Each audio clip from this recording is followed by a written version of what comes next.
കുമാരനാശാന്റെ പ്രശസ്തമായൊരു വരിയുണ്ട്. ചരിത്രത്തിൽ നിന്നാരും പാഠം പഠിപ്പീരെന്നതാവാം ചരിത്രം നൽകുന്ന പാഠം. അതെ, ചരിത്രത്തിൽ നിന്ന് പലരും പാഠം പഠിക്കുന്നില്ല. ലോകത്തെ ഏകാധിപത്യ പ്രവണതയിലേക്ക് പോയിട്ടുള്ള ഒറ്റ നേതാവ് എന്ന രീതിയിൽ, ഒരു രാജ്യം ഒരു നേതാവ് എന്ന രീതിയിലുള്ള പ്രചാരണ തന്ത്രങ്ങൾ നടത്തിയിട്ടുള്ള ഹിറ്റ്ലറും മുസോളിനിയും തൊട്ടുള്ള എല്ലാ ഏകാധിപതികളുടെയും അവസാനം വളരെ ദയനീയമായിരുന്നു.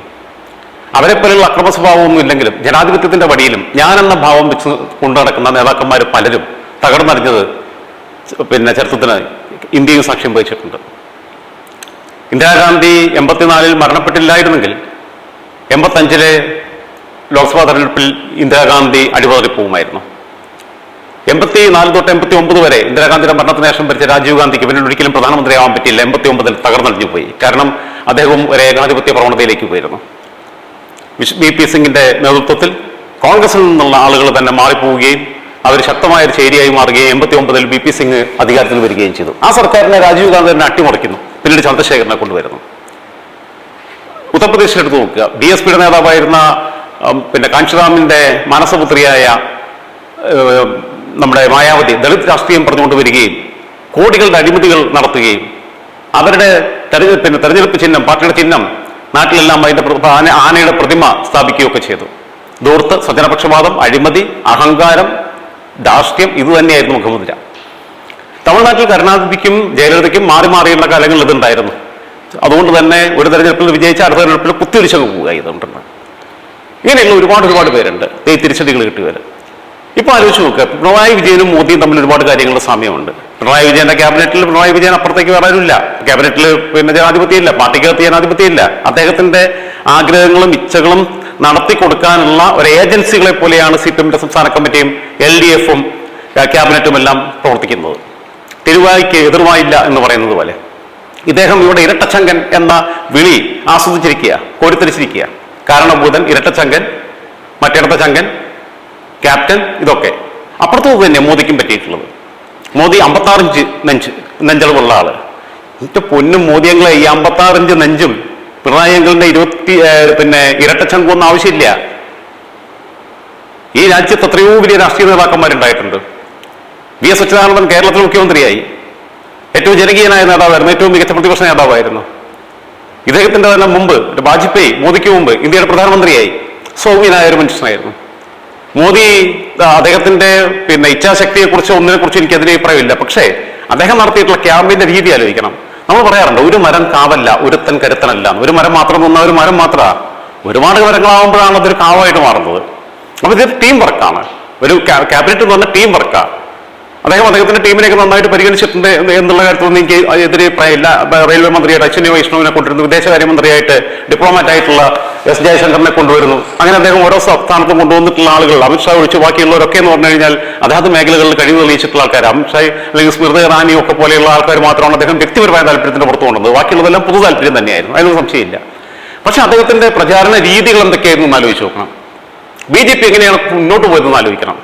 മോദിയുടെ ഗ്യാരണ്ടി എന്തൊട്ട് മുദ്രാവാക്യ ഒരു ഇലക്ഷൻ മാനിഫെസ്റ്റോ ഉണ്ടാക്കി കഴിഞ്ഞാൽ അതിനെ കേന്ദ്രീകരിച്ചുകൊണ്ടും അവരുടെ ഐഡിയോളജിയും അവരെ പൊളിറ്റിക്സും അല്ലേ മുന്നോട്ട് വെക്കേണ്ടത്. അതാണ് വിഷ്ണതി എന്ന് പറയുന്നത്. അല്ലാതെ മോദിയുടെ ഗ്യാരണ്ടി, മോദി നാളെ മരിച്ചു കഴിഞ്ഞാൽ അല്ലെങ്കിൽ പിണറായി വിജയൻ നാളെ മരിച്ചു കഴിഞ്ഞാലോ ഇവിടെ ആകെ പ്രളയം ഉണ്ടാവുമോ? അങ്ങനെയല്ലല്ലോ. തങ്ങൾക്ക് ശേഷവും ഈ നാട് മുന്നോട്ട് പോകേണ്ടതാണെന്നുള്ള ചിന്ത ഉണ്ടാകുമ്പോൾ ഈ ഒറ്റ നേതാവ് എന്ന് പറഞ്ഞാൽ അങ്ങനെ ഐക്കോണിക് ഫിഗർ മുന്നോട്ട് വെച്ചിട്ടുള്ള തെരഞ്ഞെടുപ്പിനെ നേരിടുന്നതിനകത്ത് കുഴപ്പമുണ്ടെന്നുള്ള അഭിപ്രായമൊന്നും എനിക്കില്ല. പക്ഷേ മോദിയുടെ ഗ്യാരണ്ടി അങ്ങനെ ഒരാൾ കൊടുക്കുന്ന ഗ്യാരണ്ടി അല്ല. രാജ്യം ഭരിക്കാൻ പോകുന്നത് പാർട്ടി കൊടുക്കുന്ന ഗ്യാരണ്ടിയിലാണ്. BJPയുടെ ഗ്യാരണ്ടി എന്നായിരുന്നു അവർ പറയേണ്ടിയിരുന്നത്. RSSന്റെ ഗ്യാരണ്ടി എന്നായിരുന്നു അവർ പറയേണ്ടിയിരുന്നത്. മറ്റേടത്തൊരു ഒരു വല്ലാത്ത ഞാൻ വലിയ ആളാണെന്നുള്ള ഒരു ഭാവം വരുന്നുണ്ട്. പിണറായി വിജയൻ അതുണ്ട്, മോദിക്ക് അതുണ്ടായിരുന്നു. മോദി ഇവരെല്ലാവരും കൂടി പറഞ്ഞ് ഊതി വീർപ്പിച്ചൊരു ബലൂണാക്കി. അതിലാണ് ഇന്ത്യയിലെ ജനങ്ങൾ മുട്ടുസൂചി കൊണ്ട് ഒന്ന് കുത്തിയത്. കാറ്റുപോയി.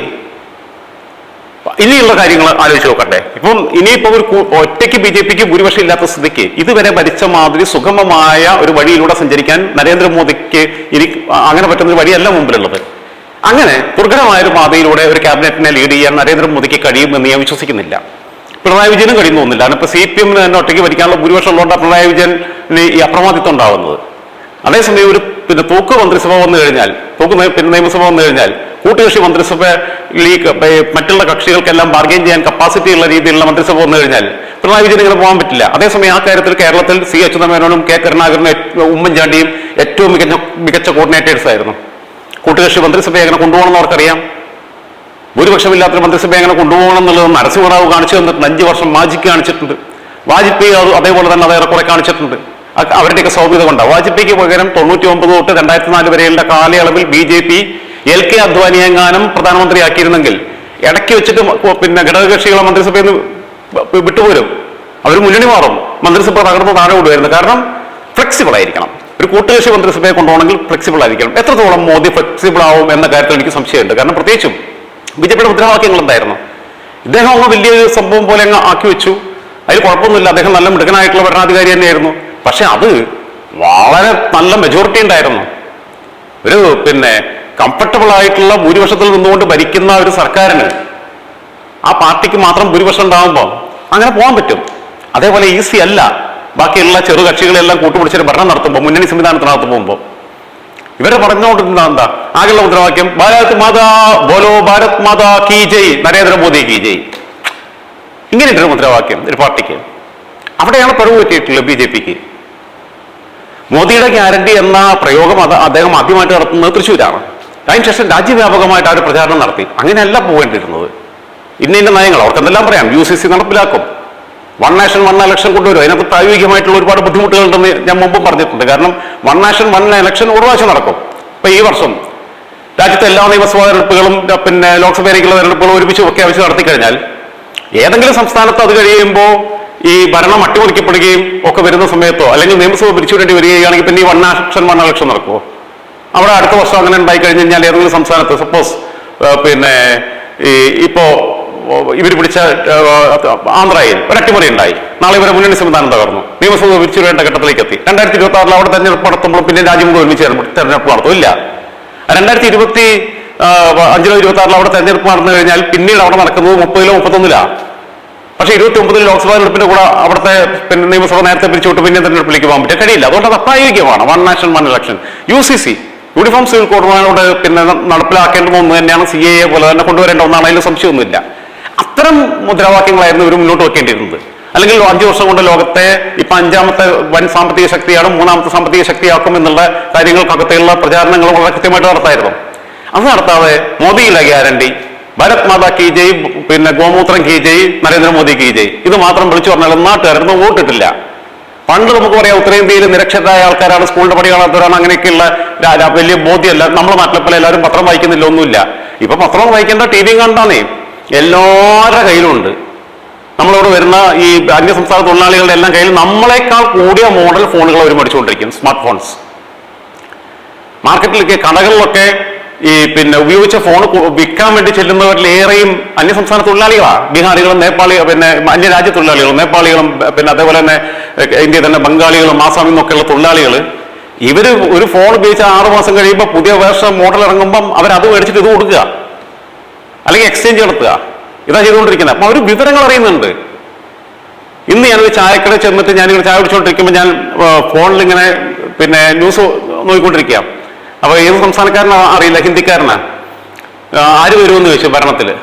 അപ്പൊ ഞാൻ പറഞ്ഞു BJP തന്നെ ഭരിക്കും, വീണ്ടും BJPയുടെ തന്നെ ആയിരിക്കും പ്രധാനമന്ത്രി വരും. അപ്പം പറഞ്ഞു അങ്ങനെ വരുമോ എന്ന് ചോദിച്ചു. ഞാൻ മക്കളുടെ കൂടെ കൂടിയിട്ട് സർക്കാർ ഉണ്ടാക്കില്ലേ എന്നാ ചോദിക്കുന്നത്. അവരുടെ പേര് പോലും ഞാൻ ചോദിച്ചില്ല.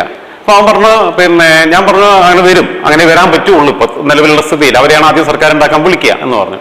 അപ്പൊ അവൻ ഈ പിന്നെ അംഗബലം വരെ കൃത്യമായിട്ട് അവൻ ഇങ്ങോട്ട് പറയാ. 293 മറ്റേ ഇവരെ പേര് 232 എന്നൊക്കെ ഇവൻ ഇങ്ങോട്ട് പറയാ. അതായത് ഇവരിപ്പോ പൊളിറ്റിക്കലി അവയർഡാണ്. അവര് വിവരങ്ങൾ കാണുന്നുണ്ട്. ഒന്ന് തൊട്ട് കഴിഞ്ഞാൽ ഇതെല്ലാം കിട്ടുക, യൂട്യൂബിൽ കിട്ടുന്നു, ഫേസ്ബുക്കിൽ കിട്ടുന്നു, ബാക്കിയുള്ള സോഷ്യൽ മീഡിയകൾക്കകത്തെല്ലാം ഇവരെല്ലാം ഇത് യൂസ് ചെയ്യുന്നവരാ. അതുകൊണ്ട് പത്രം വായിക്കുന്നില്ല എന്നതുകൊണ്ട് പല കാര്യങ്ങളും അറിയപ്പെടാതെ പോവുകയും രാഷ്ട്രീയബോധം ഇല്ലാതാവുകയും ചെയ്ത ഒരു തലമുറയല്ല ഇന്ന് കൗബെൽറ്റ് ഉൾപ്പെടെയുള്ള ഉത്തരേന്ത്യൻ സംസ്ഥാനങ്ങളിൽ നിന്നുള്ളത് തിരിച്ചറിവ് BJP അത്രത്തോളം അപ്ഡേറ്റ് ചെയ്തില്ല. അത് അവർ സാമൂഹ്യ മാധ്യമങ്ങളുടെ സാധ്യത ഏറ്റവും കൂടുതൽ ഉപയോഗിച്ചിരുന്നവരാ. പക്ഷെ ആളുകളെ അണ്ടർസ്റ്റിമേറ്റ് ചെയ്തു കളഞ്ഞു. ഇനിയിപ്പോൾ ഉണ്ടാകാൻ പോകുന്നത് ഇങ്ങനെ കൂട്ടുകക്ഷി മന്ത്രിസഭ വരുമ്പം ഇപ്പൊ പ്രതിരോധം, വിദേശകാര്യം, മാനവശേഷി വികസനം, ധനകാര്യ വകുപ്പ്, ആഭ്യന്തര വകുപ്പ് എല്ലാം BJPയുടെ കയ്യിലാണ്. പക്ഷേ TDP ഉൾപ്പെടെയുള്ള സംഘടനകളുമായി ഒത്തുചേർന്നുകൊണ്ട് JDU ഒക്കെ ആയിട്ട് ഒത്തുചേർന്നുകൊണ്ട് സർക്കാർ ഉണ്ടാക്കുമ്പം അവർക്ക് നല്ല വകുപ്പുകൾ കൊടുക്കേണ്ടി വരും, അവർക്ക് വിദേശകാര്യ വകുപ്പ് കൊടുക്കേണ്ടി വരും, അവർ ചിലപ്പോൾ പ്രതിരോധം പിന്നെ ഡിമാൻഡ് ചെയ്താൽ കൊടുക്കേണ്ടി വരും, ധനകാര്യം ഡിമാൻഡ് ചെയ്താൽ കൊടുക്കേണ്ടി വരും, വ്യവസായം ചോദിച്ചാൽ കൊടുക്കേണ്ടി വരും, റെയിൽവേ ചോദിച്ചാൽ കൊടുക്കേണ്ടി വരും, കോംപ്രമൈസ് ചെയ്യേണ്ടി വരും. അഡ്ജസ്റ്റ്മെന്റ് പൊളിറ്റിക്സും കോംപ്രമൈസ് പൊളിറ്റിക്സുമായിട്ട് മുന്നോട്ട് പോകാൻ ഫ്ലെക്സിബിൾ അല്ലാത്ത ഒരു രാഷ്ട്രീയ നേതാവിന് കഴിയില്ല. അതുകൊണ്ട് മനസ്സിലാക്കേണ്ടുന്ന ഒരു കാര്യം എന്താണെന്ന് വെച്ച് കഴിഞ്ഞാൽ ഇപ്പോഴത്തെ ഒരു സ്ഥിതി വെച്ച് നോക്കുമ്പോൾ ഇപ്പോ പിന്നെ പല സ്ഥലത്തും ഉണ്ടാവുന്ന കാര്യം നിങ്ങൾ ആലോചിക്കണം. ഇപ്പൊ ഈ തെരഞ്ഞെടുപ്പിൽ ഈ വാരാണസിയില് അജയ് റായിയോട് നരേന്ദ്രമോദി വിജയിക്കുന്നത് 1,52,513 വോട്ടുകളുടെ ഭൂരിപക്ഷത്തിനാണ്. അതേസമയം 2019 ഇതേ അജയ് റായിയും ഒക്കെ അവിടെ മത്സരിച്ചപ്പം പിന്നെ അരവിന്ദ് കെജ്രിവാളും മത്സരിച്ചപ്പോൾ അദ്ദേഹത്തിന്റെ ലീഡ് 4,79,505 സാങ്കേതികമായി പറയാം. അന്ന് സമാജ്വാദി പാർട്ടിയും കോൺഗ്രസും വേറിട്ടാണ് മത്സരിച്ചത്. ഇപ്പോൾ ഒരു മുന്നണിയായിട്ട് മത്സരിക്കുന്ന അലയൻസ് ആയിട്ട് മത്സരിച്ചു. എന്നാൽ തന്നെയും നിലവിൽ ഇത് എങ്ങനെയാണ് മത്സരിക്കുന്നത് അറിഞ്ഞതിന് ശേഷവും നിലവിലുള്ള ഭൂരിപക്ഷം വർദ്ധിപ്പിച്ചെടുക്കുക എന്നതായിരുന്നു BJPയുടെ ലക്ഷ്യം. അങ്ങനെയാണെങ്കിൽ ഇവർ തമ്മിലുള്ള ഒരുമിക്കുമ്പം വോട്ട് ഇത്രയും പോകുമെന്നും ഭൂരിപക്ഷം ഇടിയുമെന്നുള്ളത് അവർക്ക് മുൻകൂട്ടി കാണാൻ കൊണ്ട് കഴിഞ്ഞില്ല. അപ്പൊ അവരുടെ രാഷ്ട്രീയമായിട്ടുള്ള എസ്റ്റിമേഷനകത്ത് പിഴവുപറ്റിയിട്ടുണ്ട്, തന്ത്രങ്ങളിൽ പിഴവുപറ്റിയിട്ടുണ്ട്. മോദി ഇഫക്റ്റ് എന്ന് പറയുന്നത് ചിലയിടത്തൊക്കെ കേരളത്തിലൊക്കെ ഗുണം ചെയ്തെങ്കിൽ കേരളത്തിൽ ഗുണം ചെയ്തിട്ടുണ്ടെന്നുള്ള സംശയമൊന്നുമില്ല. പക്ഷെ ഉത്തരേന്ത്യയിൽ അത് ആ ഒരു പിന്നെ ബ്രാൻഡിന്റെ മാർക്കറ്റ് വാല്യൂ ഇടിഞ്ഞിരിക്കുന്നു മോദി എന്ന് പറയുന്ന ഒരു ഉൽപ്പന്നത്തിന്റെ. അത് മനസ്സിലാക്കണം. ഡിമാൻഡ് കുറഞ്ഞിരിക്കുന്നു, അതാണ് മനസ്സിലാക്കേണ്ടത്. അപ്പോൾ ഓപ്ഷൻസ് ഉണ്ട് അവരുടെ മുമ്പിൽ.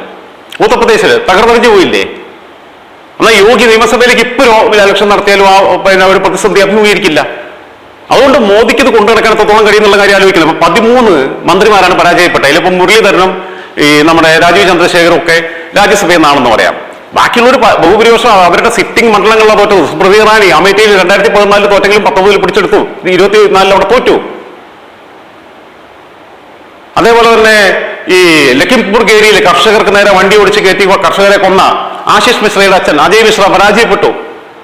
ഇങ്ങനെയുള്ള പല മണ്ഡലങ്ങളിലും തിരിച്ചടികളുണ്ടായി. ആ തിരിച്ചടിയിൽ നിന്ന് മനസ്സിലാക്കേണ്ടുന്ന ഒരു കാര്യം. അതേസമയം ശ്രദ്ധിക്കേണ്ടത് രാഹുൽ ഗാന്ധി 4,30,000 വോട്ടിന് 2019 വിജയിച്ച വയനാട്ടിൽ ഇത്തവണ 2 ലക്ഷത്തേക്ക് ഭൂരിപക്ഷം ചുരുങ്ങുമെന്ന് പറഞ്ഞിട്ടും രാഹുൽ ഗാന്ധി തിളക്കമാർന്ന വിജയം 3.5 ലക്ഷം വോട്ടുകളുടെ ഭൂരിപക്ഷത്തിന് വിജയിച്ചു. അപ്പുറത്തും 3 ലക്ഷത്തിലേറെ വോട്ടുകളുടെ ഭൂരിപക്ഷത്തിന് റായ്ബറേലിയിലും പിന്നെ വിജയം തുടർന്നു. അപ്പൊ ഇത് രണ്ടും കമ്പയർ ചെയ്യുമ്പോൾ വലിയ രീതിയിൽ ഇദ്ദേഹത്തിന്റെ പ്രതിച്ഛായ തകർന്നിരിക്കുന്നു. അദ്ദേഹം മോദിയെ മാത്രം ഉയർത്തി കാണിച്ചൊന്നും വോട്ട് പിടിക്കാൻ പറ്റില്ല എന്നുള്ള ബോധ്യമായിരിക്കുന്നു. ഇനി വരാൻ പോകുന്നത് എന്ത് വന്നാലും ഒരു കൂട്ടുകക്ഷി മന്ത്രിസഭയാണ് വരുന്നത്. BJPയുടെ പിന്നെ ഒറ്റയ്ക്ക് ഭരിക്കാനുള്ള ഭൂരിപക്ഷമില്ല. അങ്ങനെ വരുമ്പം BJPക്ക് മോദിയെ വെച്ചുകൊണ്ട് എത്ര കാലം മുന്നോട്ട് പോകാൻ പറ്റുന്നുള്ളതാണ്. മോദി അധികാരമോഹിയാണെന്നുള്ള അഭിപ്രായമൊന്നും എനിക്കില്ല കേട്ടോ. ഇവരെല്ലാം കൂടെ കൂടിയിട്ട് മോദി സ്തുതി പാടി അങ്ങ് വഷളാക്കിയതാണ്. മോദി അധികാരമോഹിയാണെന്നുള്ളതോ അഴിമതിക്കാരനാണെന്നുള്ളതോ ഒരു അഭിപ്രായം എനിക്കില്ല. അക്രമകാരിയാണെന്നുള്ള അഭിപ്രായം എനിക്കില്ല. ഇച്ഛാശക്തിയുള്ള നേതാവ്. ലോകത്തെ 14ഓളം രാജ്യങ്ങൾ അദ്ദേഹത്തെ പരമോന്നത സിവിലിയൻ ബഹുമതി കൊടുത്ത് ആദരിച്ചു. അങ്ങനെ ലോകത്ത് തന്നെ ഒരു ഭരണാധികാരിക്ക് അത്ര കിട്ടിയിട്ടില്ല. അത് കിട്ടുമ്പോൾ അതിൽ 7ഓളം വരുന്നത് അറബ് രാജ്യങ്ങളാണ്. കുവൈറ്റ്, പിന്നെ സൗദി അറേബ്യ, ഈജിപ്ത്, പിന്നെ UAE തുടങ്ങിയിട്ടുള്ള രാജ്യങ്ങളാണ്. ബഹ്റൈൻ ഒക്കെയാണ് ആദരിച്ചത്. അതുകൊണ്ട് അത്രയും സർവ്വസ്വീകാര്യനായിരുന്നു. ഉക്രൈൻ റഷ്യൻ യുദ്ധകാലത്ത് 2 രാജ്യങ്ങളും ഇന്ത്യയോടാണ് പിന്നെ ഇടപെടാൻ വേണ്ടി ആവശ്യപ്പെടുന്നത്. അങ്ങനെ ലോകത്തെ എല്ലാ പ്രധാനപ്പെട്ട നയതന്ത്ര സഖ്യങ്ങളിൽ യുദ്ധസഖ്യങ്ങളിലെല്ലാം ഇന്ത്യ പങ്കാളിയാണ്. ആകാശത്തും കരയിലും കടലിലും ഒക്കെ ഇന്ത്യൻ സൈന്യത്തിന് നല്ല മേധാവിത്വമുണ്ട്, ആധിപത്യമുണ്ട്. കടൽക്കൊള്ളക്കാരെങ്കിലും കപ്പൽ തട്ടിയെടുത്തു കഴിഞ്ഞാൽ ഇന്ത്യൻ സൈന്യമാണ് പിന്നെ ഇന്ത്യൻ നേവിയാണ് പോയിട്ട് മോചിപ്പിക്കുന്നത്. ഇപ്പം അത്ര കണ്ട് പിന്നെ ഇന്ത്യയുടെ ശേഷി ലോകം അംഗീകരിക്കുന്നുണ്ട്. അതൊക്കെ ഞാൻ സമ്മതിക്കുന്നു. പക്ഷേ ഒരു കൂട്ടുകക്ഷി മന്ത്രി പിന്നെ സർക്കാരിനെ കൊണ്ട് നയിക്കാൻ നരേന്ദ്രമോദി കഴിയില്ല. അദ്ദേഹത്തിന് അധികാരമോഹമൊന്നുമില്ല എന്നുള്ളത് എനിക്ക് സംശയമൊന്നുമില്ല. അദ്ദേഹം ഇത്തവണ പ്രധാനമന്ത്രി സ്ഥാനം ഏറ്റെടുത്താലും അദ്ദേഹം UCC ഒക്കെ നടപ്പിലാക്കിയിട്ട് 2026 മാറുന്ന മുമ്പ് പറഞ്ഞിരുന്നു. ഇനിയിപ്പോൾ UCC ഇതൊന്നും പറഞ്ഞ് നടപ്പിലാക്കാൻ വലിയ ബുദ്ധിമുട്ട് വരും. കാരണം ഈ സഖ്യകക്ഷികളെ കൺവിൻസ് ചെയ്യാനും അവരുടെ കൂടി പിന്തുണയില്ലാതെ ഈ ബില്ല് പാസ്സാക്കിയെടുക്കാൻ ഇപ്പോൾ വലിയ ബുദ്ധിമുട്ട് വരും. അതുകൊണ്ട് പിന്നെ ലോക്സഭയിൽ വലിയ പ്രതിസന്ധികൾ അവർ അഭിമുഖീകരിക്കും. രാജ്യസഭയിൽ വലിയ കുഴപ്പമൊന്നുമില്ലാതെ പോകുന്നുണ്ട്. കാരണം സ്റ്റേറ്റുകൾ ഇപ്പോൾ അവർക്ക് പുതുതായിട്ടും കൂടി കിട്ടി. ആന്ധ്ര അവരുടെ മുന്നണിക്ക് കിട്ടി, ഒഡീഷ അവർക്ക് ഒറ്റയ്ക്ക് കിട്ടി. അതുകൊണ്ട് രാജ്യസഭയിൽ ഇനി അവർക്ക് അംഗബലം ഇനിയും വർദ്ധിപ്പിക്കാൻ കഴിയുന്ന സ്ഥിതി ഉണ്ടാവും. പക്ഷേ ഫ്ലെക്സിബിൾ അല്ല, അതിന്റെ പ്രശ്നമുണ്ട്. വളരെ റിജിഡായിട്ട് നിൽക്കുന്ന ആളാണ്. ഒറ്റ തീരുമാനം അത് നടപ്പിലാക്കുക എന്നുള്ളതാണ്. പിണറായി വിജയന്റെ വേറെ ടൈപ്പാണ്. അപ്പൊ അത് പിന്നെ പിണറായി വിജയൻ പിന്നെ വെച്ചാൽ പിന്നെ അഴിമതിയും സ്വജനപക്ഷപാതവും ബാക്കിയുള്ള എല്ലാ കെടുകാര്യസ്ഥതയും ഒക്കെ ഉണ്ട്. മറ്റേ ആളങ്ങനെ നല്ല വിജിലന്റ് ആണ്. ബാക്കിയുള്ള കാര്യങ്ങൾ ഉത്തരവാദിത്വത്തോടുകൂടി ഭരിക്കുന്നുണ്ട്. ജനക്ഷേമം തന്നെയാണ് താല്പര്യം. കാര്യവും സംശയമില്ല. പക്ഷേ ഇത് കൊണ്ടുപോകാൻ പറ്റില്ല. പിന്നെ ഇപ്പൊ BJP ചെയ്യേണ്ട ഒരു ആൾട്ടർനേറ്റീവ് ഓപ്ഷനിലേക്ക് പോവുക വേണ്ടത്. RSSന്റെ താല്പര്യം യോഗി ആദിത്യനാഥിനെ ആയിരിക്കും. അദ്ദേഹം ഫസ്റ്റ് പിന്നെ ചോയ്സും ആയിരുന്നു. പക്ഷേ ഉത്തർപ്രദേശിൽ ഇത്ര വലിയ തിരിച്ചടി ഉണ്ടായ സമയത്ത് യോഗി ആദിത്യനാഥിനെ ഇപ്പോൾ നിയമസഭയിൽ നിന്ന് ലോക്സഭയിൽ കൊണ്ടുപോയി ഇന്ത്യയുടെ പ്രധാനമന്ത്രി ആക്കുകയും ചെയ്യുന്നതിനകത്ത് ചില സാങ്കേതിക തടസ്സങ്ങളുണ്ടാവും. അത് പെട്ടെന്ന് പ്രാബല്യത്തിൽ വരാൻ സാധ്യതയില്ല. പിന്നെ അവരുടെ മുമ്പിലുള്ള ഓപ്ഷൻ ഒന്ന് ശിവരാജ് സിംഗ് ചൗഹാനാണ്. 2005 തൊട്ട് 2023 വരെയുള്ള നീണ്ട 18 വർഷക്കാലം മധ്യപ്രദേശിന്റെ മുഖ്യമന്ത്രിയായിരുന്നു. എന്നാൽ 2023 നിയമസഭാ തെരഞ്ഞെടുപ്പിൽ അദ്ദേഹം വീണ്ടും മത്സരിച്ചില്ല. അദ്ദേഹം 1996 തൊട്ട് 2009 വരെ ഏകദേശം 96 തൊട്ട് 2009 വരെ എന്ന് പറയുമ്പോൾ 9ഉം 4ഉം 10-13 വർഷം അവിടെ നിന്ന് MP ആയിരുന്നു. അതേപോലെ അദ്ദേഹം 96 വിജയിക്കുന്നു, 98 വിജയിക്കുന്നു, 2004 വിജയിക്കുന്നു, 2009 വിജയിക്കുന്നു, 99 വിജയിക്കുന്നു. അങ്ങനെ തുടർച്ചയായ 5-6 തെരഞ്ഞെടുപ്പുകളിൽ വിദിഷ മണ്ഡലത്തിൽ നിന്ന് ലോക്സഭയിൽ ഉണ്ടായിരുന്ന ആളാണ് ശിവരാജ് സിംഗ് ചൗഹാൻ.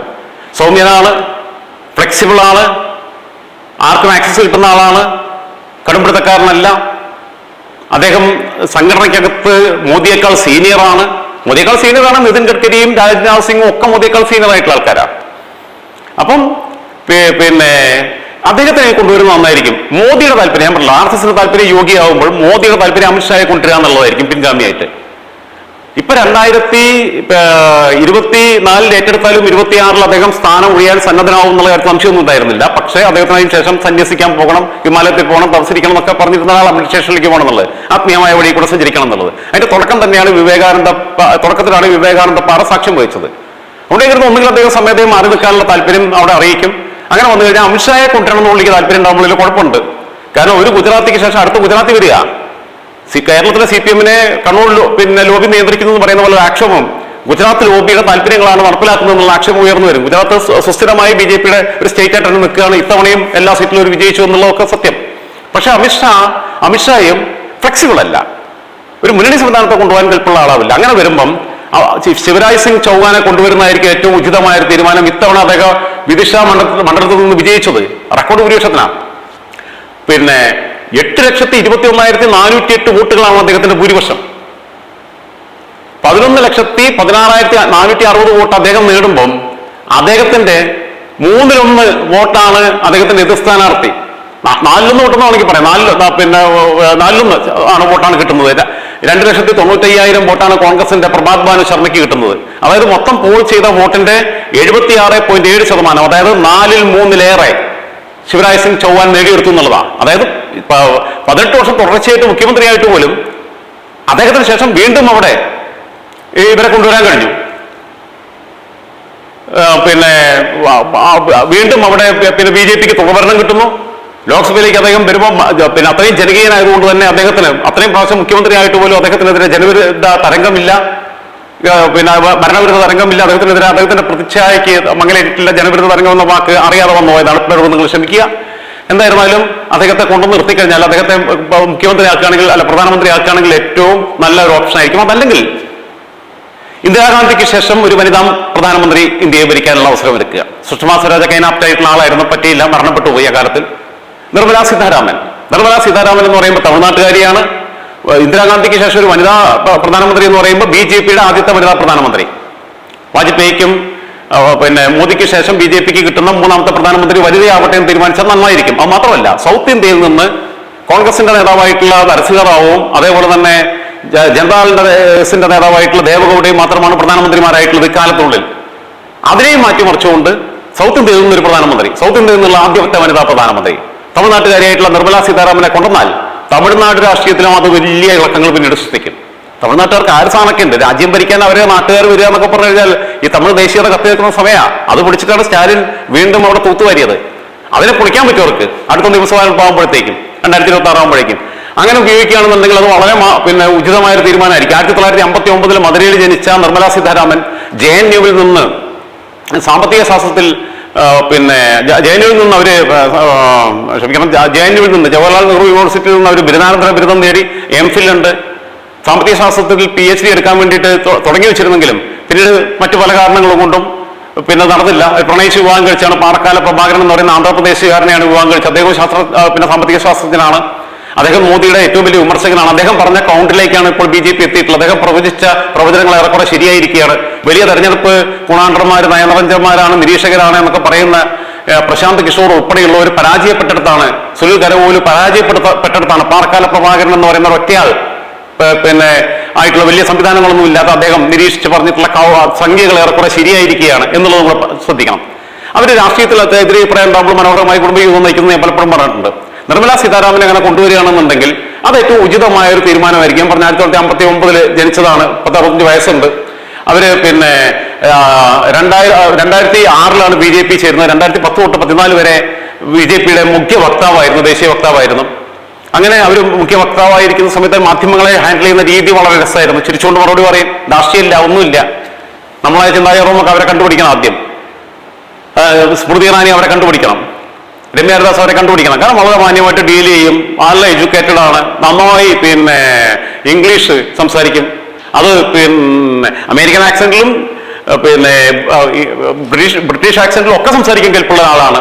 അത്ര കണ്ട് അവർക്ക് പലരുമായിട്ട് ഇന്ററാക്ഷൻ ഉണ്ട്, നല്ല അക്കാദമിക് ബാക്ക്ഗ്രൗണ്ട് ഉണ്ട്, സാമ്പത്തികമായിട്ടുള്ള കാര്യങ്ങളെ കുറിച്ച് നല്ല അറിവുണ്ട്, രാഷ്ട്രീയം നന്നായിട്ട് അറിയാം. പ്രതിരോധ വകുപ്പ് 2017 തൊട്ട് 2014 നരേന്ദ്രമോദി സർക്കാർ, 2014 അവർ ആന്ധ്രയിൽ നിന്ന് രാജ്യസഭയിൽ വരുന്നു, 2020 വീണ്ടും അവർ കർണാടകയിൽ നിന്ന് രാജ്യസഭയിൽ വരുന്നു. 2014 നരേന്ദ്രമോദി സർക്കാരിൽ ആദ്യം വ്യവസായ വാണിജ്യ വകുപ്പ് കൈകാര്യം ചെയ്യുന്നു, പിന്നീട് 17 തൊട്ട് 19 വരെ പ്രതിരോധ വകുപ്പിന്റെ ചുമതലയേറ്റെടുക്കുന്നു. 2019 നരേന്ദ്രമോദി സർക്കാർ രണ്ടാമത് അധികാരത്തിൽ വരുമ്പോൾ അവർ ധനകാര്യ വകുപ്പ് കൈകാര്യം ചെയ്യുന്നു, ഏറ്റവും മനോഹരമായിട്ട് വകുപ്പ് കൊണ്ടു നടക്കുന്നു, പ്രകോപിതനാവില്ല, ഒന്നുമില്ല.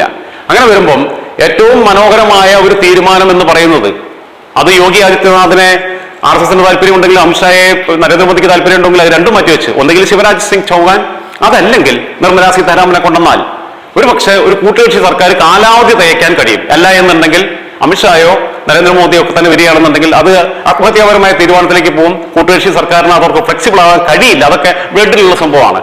അങ്ങനെ കോർഡിനേറ്റ് ചെയ്ത് പോകാൻ കഴിയില്ല, അത് ചിലപ്പോൾ തകർച്ചയിലേക്ക് നീങ്ങാൻ സാധ്യതയുണ്ട് എന്നാണ് ഈ ഘട്ടത്തിൽ പറയാനുള്ളത്.